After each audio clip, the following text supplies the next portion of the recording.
Мен Жанарбек Майса, Жетісу облысы тіл оқу әдістемелік орталығы Алакөл ауданы филиалының мемлекеттік тіл оқытушысымын.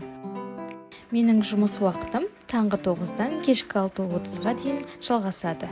Күнделікті жұмысқа келген сәтімде бірінші күнтізбелік сабақ жоспарыма қарап аламын.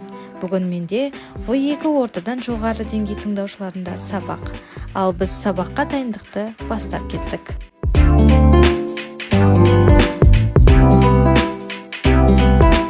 Бүгін сабақ тақырыбыма байланысты тыңдаушыларға ерекше тапсырмалар жасап жатырмыз. Маған біздің орталықтың практикант қыздары әрдайым сабақ барысында көмектесіп отырады. Бұл тыңдаушыларды топқа бөлу үшін біздің өзіміз ойластырған сиқырлы қорапшамыз. Бүгінгі сабаққа көптеген құрал-жабдықтар керек болады. Ал бұл мен сабаққа дайынмын. Енді әскери бөлімге бара берсем болады. Бұл біздің рұқсатнама алып әскери бөлімге кіру сәтіміз. Менің әріптесім А1 ағылшын тілі деңгейінің тыңдаушыларына кезекті сабағын өткізіп шықты. Енді мемлекеттік тіл сабағы.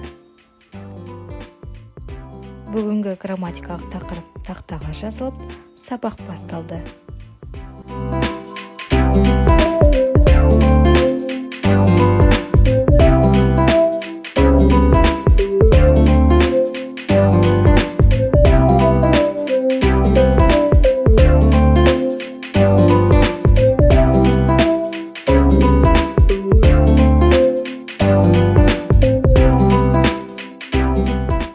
Бүгінгі сабаққа дайындаған тапсырма топқа бөлу арқылы орындалды.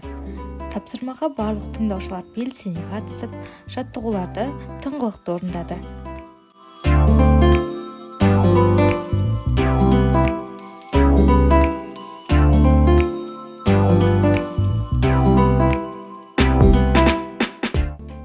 Келесі тапсырмада Рудвольт суреттерге қазақ тілінде сипаттама берді. Сабаққа белсене қатысқан тыңдаушыларға ынталандыру мақсатында тәттілер берілді. Соңында тыңдаушылардан кері байланыс алынып, сабақ аяқталды.